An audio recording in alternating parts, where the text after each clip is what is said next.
Hola, yo soy la doctora Ana Cecilia. Muchas gracias al Colegio de Ginecólogos y Obstetras por la invitación. Yo soy médica genetista con alta especialidad en genética perinatal y hoy les voy a platicar un poco acerca del diagnóstico genético preimplantación y su papel en fallas de implantación. Revisé el programa y no había mucho más de diagnóstico genético preimplantación, entonces sí quiero tomar pues un poco de las bases de lo que es el diagnóstico preimplantación y ya a partir de ahí vamos a ver las indicaciones, en dónde se puede utilizar, los datos. Van a ver que es un tema pues muy debatido. Habrá quien diga que a todas se les hace, habría que a quienes no. Así que ahorita vamos a ver pues todos los pros y contras de diagnóstico genético preimplantación. El diagnóstico genético preimplantación tal cual genético ya se hace desde 1993. Sin embargo, antes, y bueno, de hecho también todavía se sigue haciendo bastante, es la clasificación morfológica de los embriones. Esta parte que hacen los embriólogos, en donde pues, se observa en un microscopio el embrión y de acuerdo a ciertas características se les va a dar un grado de calidad.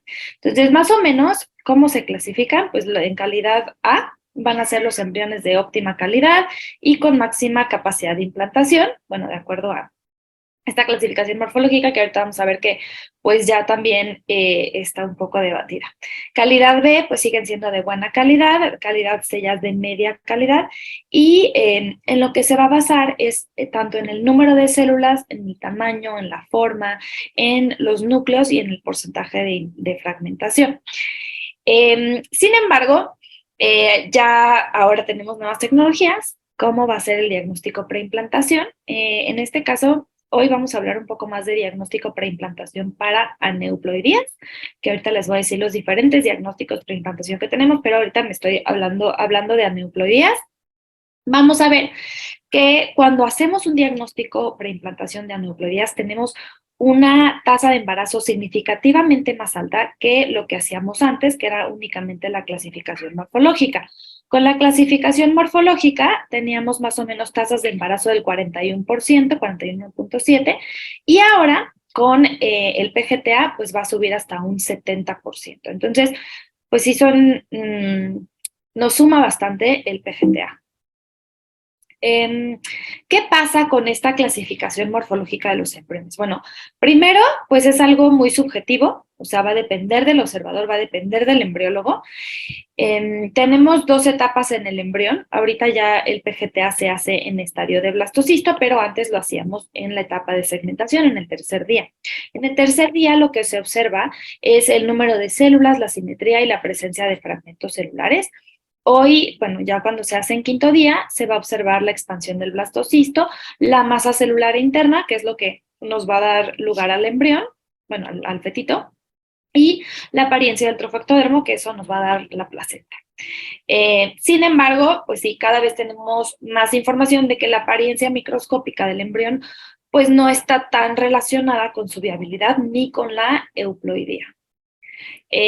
Recordando un poquito términos de genética, euploide pues es que tiene sus 46 cromosomas y aneuploide es que le sobra o le falta algún cromosoma.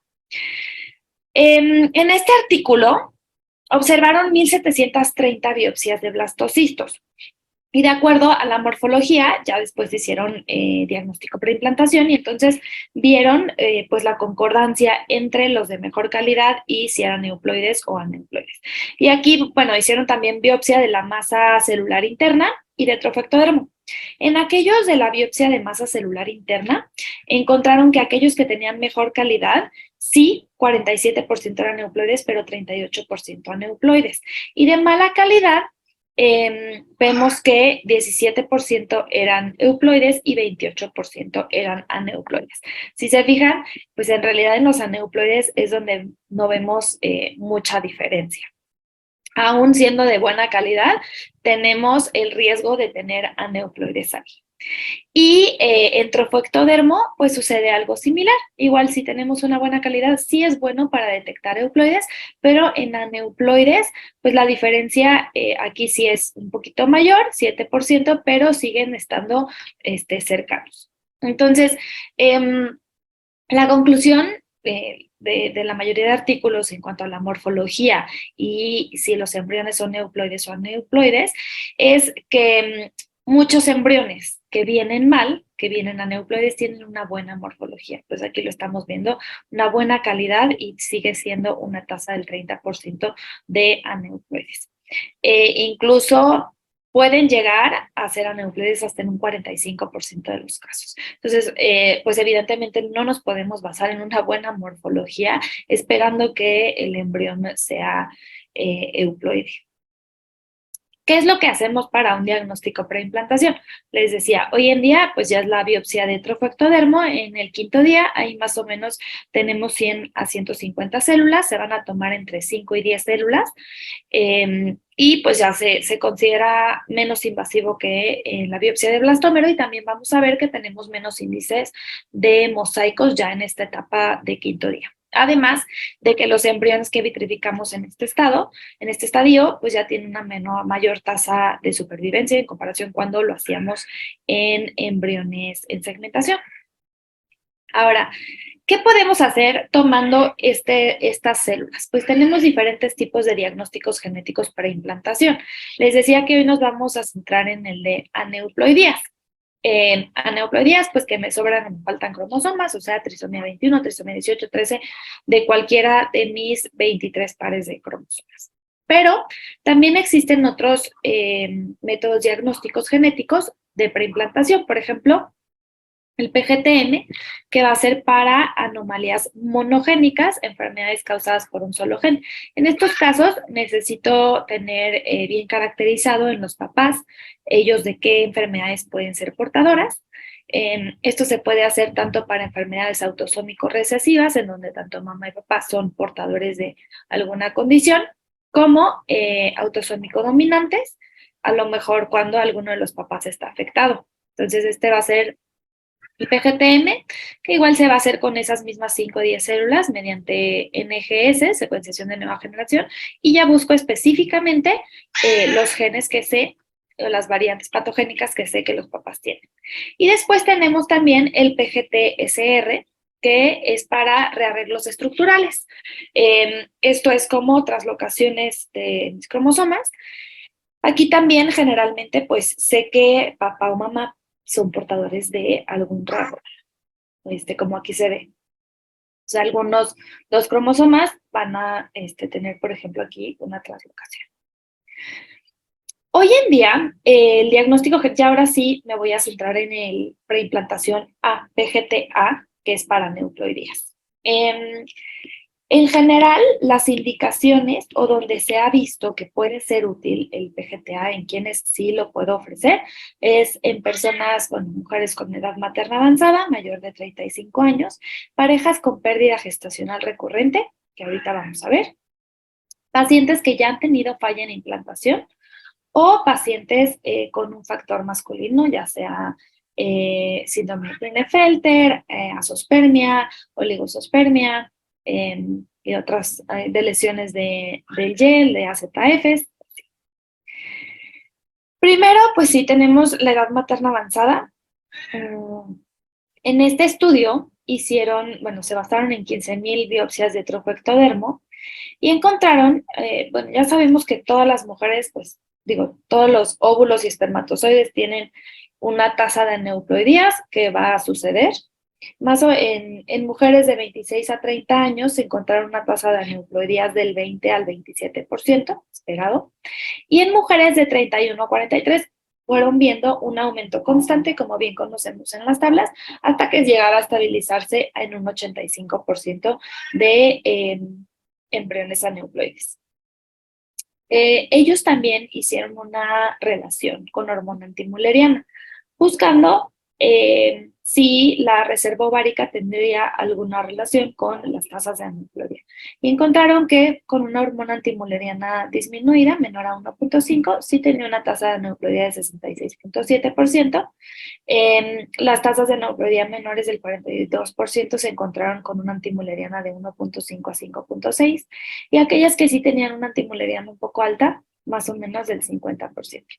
Entonces, encontraron que un nivel bajo de antimuleriana se asociaba a mayor riesgo de aneuploidía, pero esto únicamente en mujeres de edad avanzada.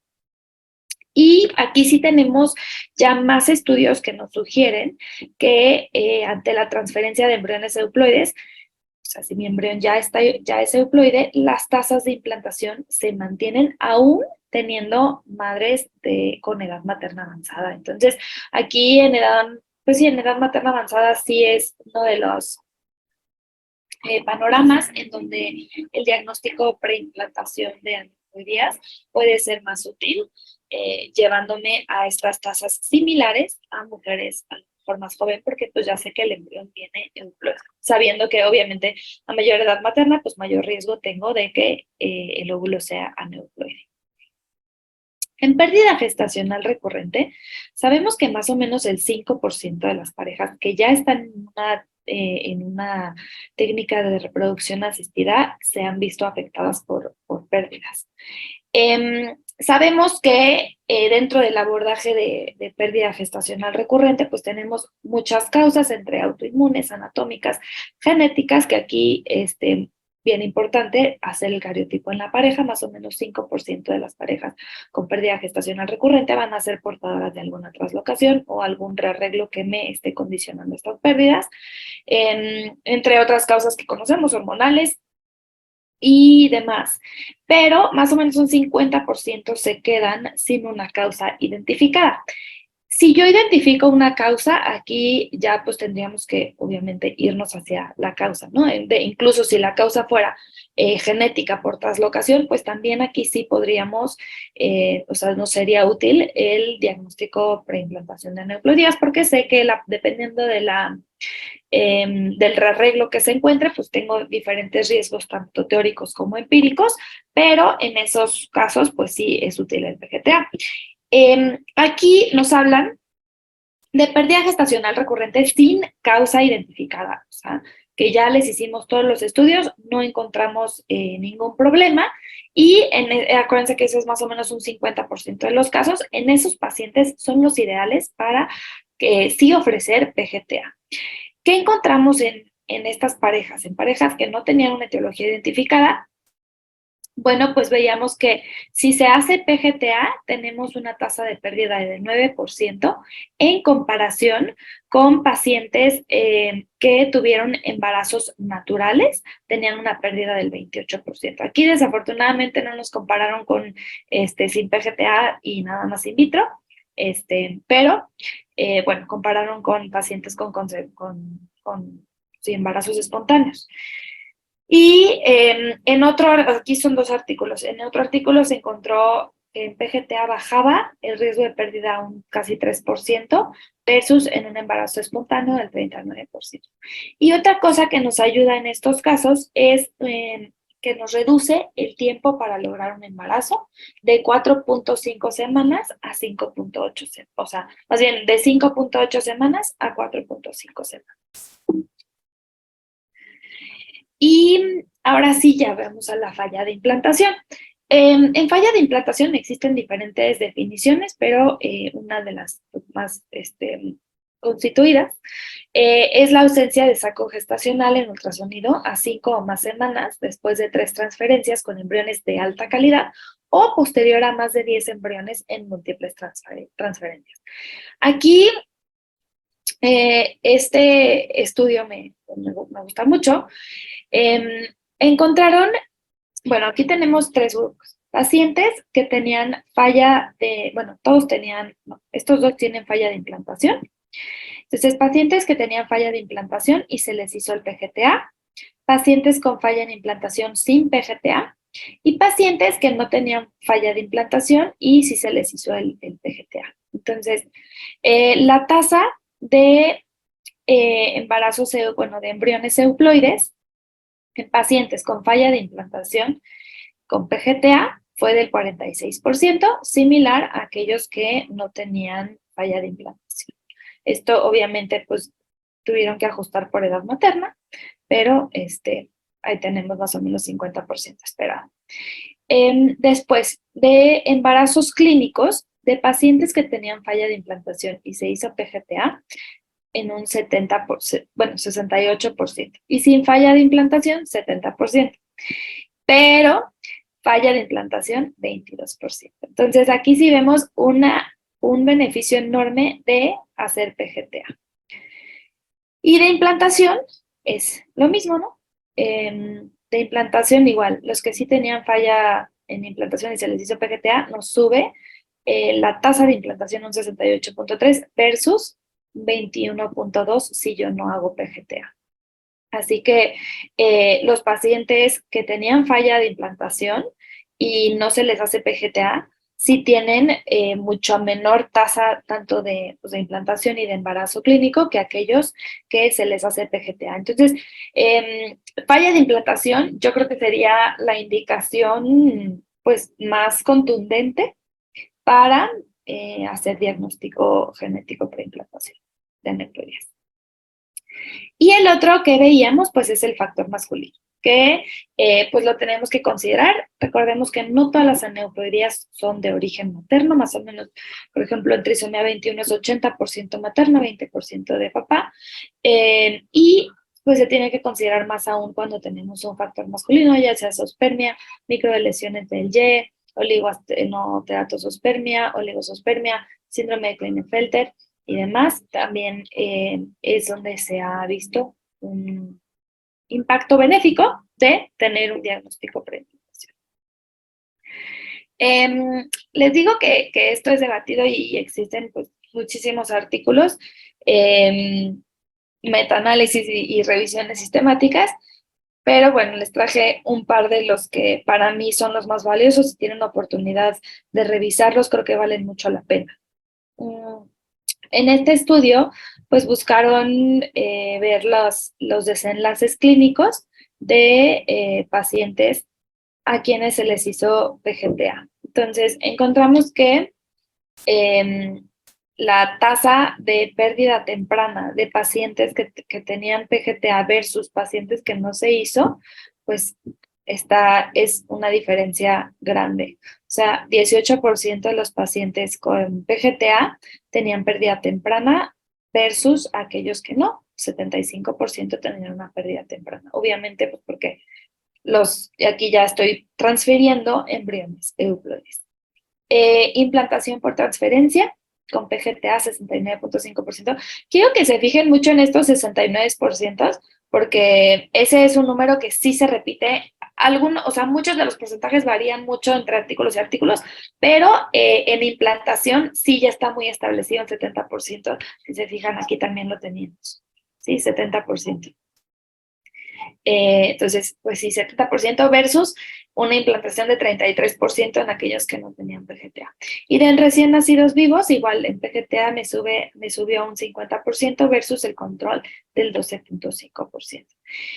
Y también en este artículo encontraron que en edad materna avanzada se encontró, que también ya habíamos visto esta indicación, se encontró una reducción estadísticamente significativa en la pérdida del embarazo, de embarazo bioquímico, de un 3.7% versus control de 31.5%. Este artículo, la verdad es que pues, iba como muy en pro de el diagnóstico preimplantación.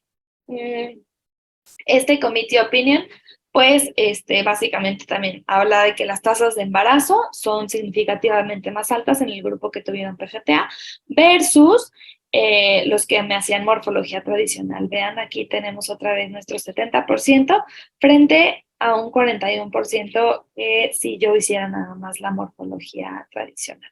Y la tasa de implantación también fue mayor, del 80% de aquellos, o sea, en un grupo de todas, o sea, independientemente de edad, de si tenían PGR o factor masculino o lo que sea. En general, las tasas de implantación fueron significativamente mayores, 79.8% para los que tenían PGTA versus 63% de otros pacientes. Y este sí es una revisión sistemática y metaanálisis, y encontraron que el PGTA no mejora las tasas de nacidos vivos cuando lo aplico en población general. Aquí viene la importancia de seleccionar bien a las pacientes a quienes les vamos a hacer PGTA. Uno, porque pues es costoso. Dos, ahorita vamos a ver las tasas de mosaico, en donde a lo mejor me estoy cerrando la posibilidad de embriones que sí podrían darme un recién nacido vivo sano por hacer PGTA. Entonces aquí, en población general, no me va a mejorar tasas. En población general, sí puede reducir la tasa de abortos espontáneos. ¿En dónde sí me va a ayudar? Mejora la tasa de recién nacidos vivos en mujeres mayores de 35 años. Ay, bueno, ya, un rayo feito. En mujeres mayores de 35 años, esto es algo que también ya habíamos visto, edad materna avanzada, sí. Y pues parece ser ineficaz en mujeres jóvenes, o sea, población general, no tanto. Lo que ellos concluyen, pues es que el PGTA no me va a mejorar desenlace clínico en población general, pero que sí puede ser útil en mujeres mayores de 35 años. Ahora, ¿qué pasa con los mosaicos? Bueno, un mosaico es cuando tenemos dos líneas celulares que vienen de un mismo cigoto, pero que van a ser diferentes. Entonces, cuando yo tengo mi embrión, empieza a dividirse y en estas divisiones pues puedo tener mutaciones nuevas en algunas de las células y entonces voy a tener células con mutaciones, ya sea cromosomas de más o de menos o incluso mutaciones puntuales a nivel de los genes y células sanas. Cada vez hay más investigación de los mosaicos. Bueno, aquí tenemos la representación. Por ejemplo, podemos tener pues un blastocisto euploide en donde todas las células van a ser normales o aneuploide en donde sí viene de un cigoto que ya tenía la alteración, entonces todas mis células van a ser aneuploides.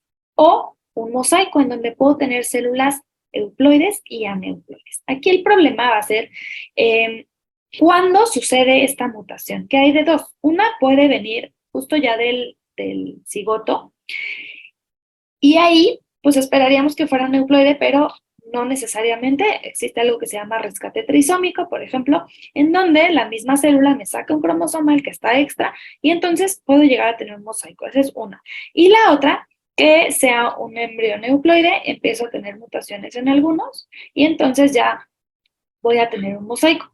Aquí este mosaico está muy bien esparcido, pero en ocasiones el mosaico puede justo solo afectarme a lo mejor la masa celular interna o a lo mejor solo afectarme trofoectodermo. Entonces, ahí pues va a venir posteriormente, por ejemplo, si solo me afecta trofoectodermo, pues después voy a tener un mosaico placentario en donde todo trofoectodermo, lo que me va a dar la placenta, va a tener, por ejemplo, una trisomía 21, pero bebé está bien, porque la masa celular interna siempre estuvo bien. Y ahí es donde podemos tener resultados discordantes y donde va a ser bien importante tanto el asesoramiento genético como las pruebas a seguir. Justo por esto es que, por ejemplo, cuando hacemos DNA fetal, el DNA fetal también es de placenta, entonces, ¿de dónde viene? De trofoectodermo. Por esta misma razón, el DNA fetal sigue siendo un método de tamizaje y yo tengo que confirmar el diagnóstico haciendo una prueba invasiva, idealmente amniocentesis, porque si hago biopsia de velocidades coriales, sigo viendo mismo tejido que viene de trofoectodermo. Lo que yo tendría que ver es si el bebé está bien. Entonces, bien importante. En los mosaicos, mientras más tempranamente biopsio, más probable es que sea un mosaico. En etapa de segmentación, hasta el 90% de estos embriones pueden ser mosaico, mientras que en blastocisto, más o menos un 30% van a ser mosaico. Mientras en mi secuenciación de nueva generación sea de mayor resolución, más chance tengo de detectar estos mosaicos. Y en los mosaicos también va a ser otro tema. Cuando transfiero un mosaico, bueno, en general deben de ser de bajo nivel, hay que ver de qué es el mosaico, dependiendo del cromosoma, por ejemplo, si es una trisomía 21, pues a lo mejor no lo quiero transferir porque es potencialmente viable y sí me puede dar un bebé con una enfermedad. Obviamente siempre con un asesoramiento genético, al final la pareja decide, pues sí, ellos decidirán, pero sí tenemos que ver bien cuál es el cromosoma que se está viendo afectado. Por ejemplo, Si tenemos problemas en el cromosoma 11 o en el cromosoma 15, aquí también tenemos que evaluar. ¿Por qué? Porque son cromosomas en donde tengo regiones improntadas. Si se acuerdan del síndrome de Prader-Willi, Angelman, Beckwith-Wiedemann, estos síndromes pues dependen del origen parental. Entonces, si yo tengo un mosaico, por ejemplo, para una trisomía del 15, lo que puede pasar es el rescate trisómico, que les digo que las células son muy inteligentes y se deshacen de uno de los cromosomas, pero entonces no sé si me van a quedar 2/15 de mamá o 2/15 de papá, y entonces puedo tener problemas en impronta, hablando específicamente de cromosomas en donde sí tengo regiones improntadas, que no es nada más el 11 y el 15, también hay en el 14. O sea, siempre habrá que individualizar y ver bien cuáles opciones tengo para transferir, cuál es el mosaico, cuál es el nivel de mosaicismo y obviamente lo que decida la pareja finalmente.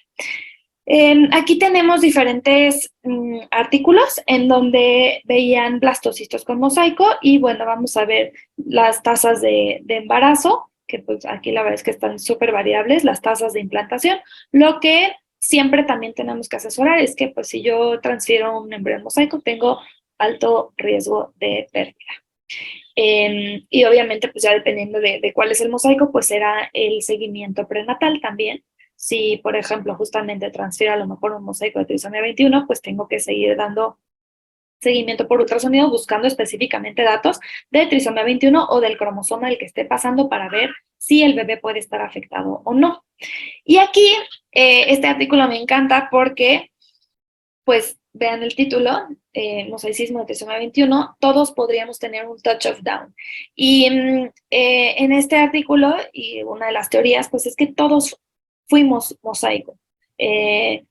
Sabemos que en la naturaleza hay 1000 errores y pues probablemente sí, todos en etapa de embrión fuimos mosaico para algún cromosoma, tenemos en nuestras células, células con cromosomas de más y de menos, nada más que pues no fueron viables y las células que predominaron pues, fueron las sanas. Entonces, pues sí, aquí entra el dilema de qué pasa con estos mosaicos, e incluso hay muchos artículos, por ahí los buscan, de que se transfieren mosaicos y tenemos recién nacidos vivos sanos en un buen porcentaje.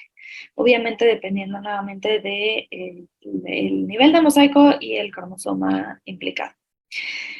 Como conclusiones, pues el PGTA, diagnóstico preimplantación de aneuploidías, pues está indicado en edad materna avanzada, pérdida gestacional recurrente, falla de implantación y en factor masculino. Muy importante que revisen cuál es la metodología que les están haciendo cuando solicitan un diagnóstico preimplantación. Hoy en día se usa la secuenciación de nueva generación y idealmente pues de alta resolución para que nos pueda dar el nivel de mosaico. De embriones euploides, el 70% sí van a tener una implantación, ese número 70% que vimos en todos lados. En general, obviamente, ya vimos que varían las referencias, depende del artículo, depende de la población, el centro, todo, pero en general, como consenso, el PGTA me puede aumentar la tasa de implantación en un 40%. Y pues que siempre consideren esta parte de que se está biopsiando trofoectodermo. Entonces, aún también teniendo un PGTA normal, la paciente embarazada debe tener un seguimiento normal del embarazo, o sea, se le debe ofrecer también el DNA fetal, sabiendo los alcances y limitantes del mismo, sus ultrasonidos estructurales, y en caso de que encontráramos alguna anomalía, pues hacer amniocentesis justo por esta parte de los mosaicos, en donde trofoectodermo me va a dar placenta, es lo mismo que la biopsia, es lo mismo que el DNA fetal. Entonces, en caso de algo, pues sí tengo que estar analizando directamente células fetales. Eso es todo por mí. Yo soy la doctora Ana Cecilia Jara. Les digo, soy genetista con alta especialidad en genética perinatal. Y aquí les dejo mis datos para lo que necesiten, cualquier cosa. Doy consulta presencial en la Ciudad de México y virtual también toda la parte prenatal. La verdad es que se puede ver muy bien virtual, que tenemos los ultrasonidos, tenemos los estudios y todo. Y aquí les dejo mis datos también para cualquier duda, cualquier comentario, lo que quieran. Y muchas gracias.